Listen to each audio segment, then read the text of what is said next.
सुनेत्रा पवारांना उपमुख्यमंत्रीपदाची संधी देत भाजपने पूर्ण मदत आहे। अजित पवार यांच्या पक्षावर पकड मिळवण्यासाठी भाजपचे प्रयत्न सुरू असल्याची चर्चा सुरू झाली। शरद पवार यांच्या निर्णय प्रक्रियेत सहभाग नको अशी भाजपची त्यामागची भूमिका आहे का असा प्रश्न उपस्थित होतोय। सुनेत्रा पवारांना भाजपकडून संपूर्ण मदत। अजित पवारांच्या राष्ट्रवादीवर पकड मिळवण्याचा भाजपचा प्रयत्न। अजित पवार यांच्या अकाली मृत्यूनंतर राष्ट्रवादीमध्ये निर्माण झालेल्या पोकळीचा फायदा मिळवण्याचा प्रयत्न भाजपकडून आता होताना दिसतोय। दमदार दिलदार मित्र हरपला अशी भावना मुख्यमंत्री देवेंद्र फडणवीस यांनी दादांच्या निधनानंतर व्यक्त केली। महापालिका आणि नगरपालिका निवडणुकांमध्ये दादांना आव्हान देणारे भाजप नेतेही श्रद्धांजली वाहताना भाऊक झाल्याचं पाहायला मिळालं।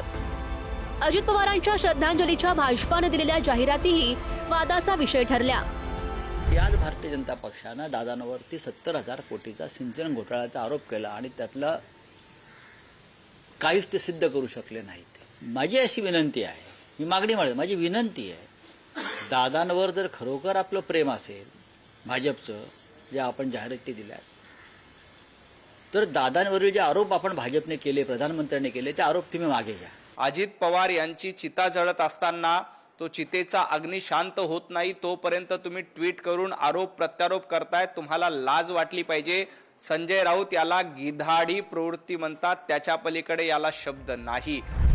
अजित पवारांच्या अंत्यविधीसाठी केंद्रीय गृहमंत्री अमित शहा, राष्ट्रीय अध्यक्ष नितीन नवीन, केंद्रीय मंत्री नितीन गडकरी, मुख्यमंत्री देवेंद्र फडणवीस यांच्यासह मंत्रिमंडळातील भाजपची नेते मंडळी पाहायला मिळाली। पवार कुटुंबीय जो निर्णय घेतील त्याप्रमाणे पुढील रचना असेल असं थेट मुख्यमंत्र्यांनी स्पष्ट केलं। अजितदादांचं कुटुंब असेल किंवा राष्ट्रवादी काँग्रेस पक्ष असेल, याच्या पाठीशी आम्ही पूर्णपणे उभे आहोत। त्यांचे जे काही निर्णय होतील त्या निर्णयांना योग्य ते समर्थन आमच्याकडनं असेल। दोन्ही राष्ट्रवादीचं विलीनीकरण होणार याची चर्चा गेल्या काही दिवसांपासून सुरू होती। या विलीनीकरणाचं स्वागतही भाजप नेते करत होते। मात्र अजित पवारांच्या राजकारणामध्ये शरद पवारांशी चर्चा करण्याचं मात्र भाजपनं टाळलंय। शरद पवारांचा राज्याच्या राजकारणातील हस्तक्षेप टाळण्यासाठी भाजपची ही खेळी आहे का अशी ही चर्चा रंगतेय। दोन्ही राष्ट्रवादीच्या विलीनीकरणानंतर शरद पवार एनडीएमध्ये येणार असल्याची चर्चा। केंद्रात शरद पवारांच्या 8 खासदारांचा एनडीएला पाठिंबा मिळण्याची शक्यता। पंतप्रधान नरेंद्र मोदी आणि शरद पवारांचे चांगले संबंध। अजित पवारांच्या मृत्यूनंतर शरद पवारांच्या पुढच्या भूमिकेबाबत भाजपाला संशय। सुनेत्रा पवारांना उपमुख्यमंत्री करण्यात भाजपाचा अदृश्य हात। प्रफुल्ल पटेल, सुनील तटकरे, छगन भुजबळ यांच्याशी भाजपची चर्चा। निर्णायकी अवस्थेमध्ये असलेल्या दादांच्या राष्ट्रवादीवर भाजपचं आडून नियंत्रण।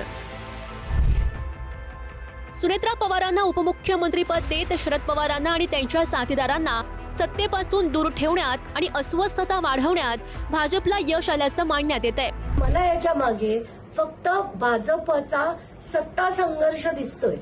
त्यांना कुठच्याही परिस्थितीत राष्ट्रवादी पण संपवायची आहे आणि शिंदे गट पण संपवायचा आहे। आत्ताच्या घटकेला भाजपने केलेलं एक मोठं षडयंत्र आहे की सगळ्यांना फोडा।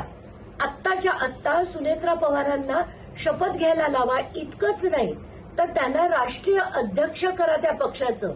म्हणजे जर शरद पवारांना यांच्याबरोबर जायचं असेल तर त्यांना हे कुठेतरी उतरतं माप घेऊन त्यांच्याशी चर्चा करावी लागेल।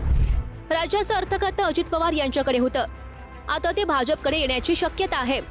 सुनेत्रा पवार यांना नेतृत्व देत त्यांच्यासोबतचे ज्येष्ठ सहकारी मनानं भाजपसोबत राहतील अशी ही व्यवस्था भाजपनं केली असण्याची शक्यता आहे।